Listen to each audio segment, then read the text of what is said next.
বিমস্টেক সম্মেলনের ফাঁকে প্রতিবেশী দুই দেশের দুই প্রধান ৩০ মিনিটেরও বেশি সময় ধরে করলেন বৈঠক। ড মোহাম্মদ ইউনূস দ্বিপাক্ষিক সকল বৈঠকে উপহার দিয়ে থাকেন গণ অভ্যুত্থানের সময়কার ছবি, কিন্তু ব্যতিক্রম হল ভারতের প্রধানমন্ত্রী নরেন্দ্র মোদীর ক্ষেত্রে।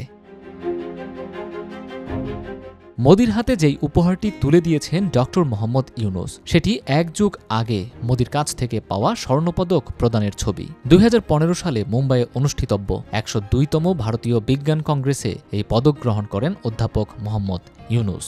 বিমস্টেকের বৈঠকে সাবেক প্রধানমন্ত্রী শেখ হাসিনাকে প্রত্যর্পণ সহ দুই দেশের স্বার্থ সংশ্লিষ্ট বিভিন্ন বিষয়াদি নিয়ে আলোচনা করেন দুই নেতা। পরে প্রধান উপদেষ্টার প্রেস সচিব শফিকুল আলম সাংবাদিকদের এমন তথ্য দিয়েছেন।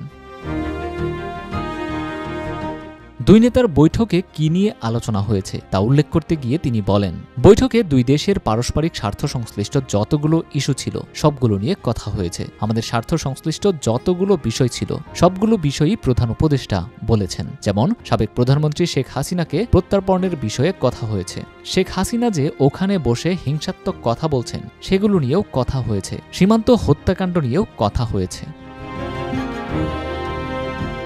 তিনি আরও বলেন, গঙ্গা পানি চুক্তির মেয়াদ শেষ হয়ে যাচ্ছে, নতুন করে সেটা করা নিয়ে কথা হচ্ছে। তিস্তা পানি চুক্তি নিয়েও কথা হয়েছে। বৈঠকটি অনেক গঠনমূলক ও ফলপ্রসূ হয়েছে বলে মন্তব্য করেন শফিকুল আলম। পররাষ্ট্র উপদেষ্টা তৌহিদ হোসেন, প্রধান উপদেষ্টার উচ্চ প্রতিনিধি খলিলুর রহমান, প্রধান উপদেষ্টার কার্যালয়ের এসডিজি বিষয়ক মুখ্য সমন্বয়ক লামিয়া মোরশেদ, প্রধান উপদেষ্টার প্রেস সেক্রেটারি শফিকুল আলম ও পররাষ্ট্র সচিব মোহাম্মদ জসিমউদ্দিন বৈঠকে উপস্থিত ছিলেন। অন্তর্বর্তীকালীন সরকারের দায়িত্ব গ্রহণের পর এই প্রথমবারের মতো অধ্যাপক ইউনূসের সঙ্গে নরেন্দ্র মোদীর বৈঠক হয়েছে।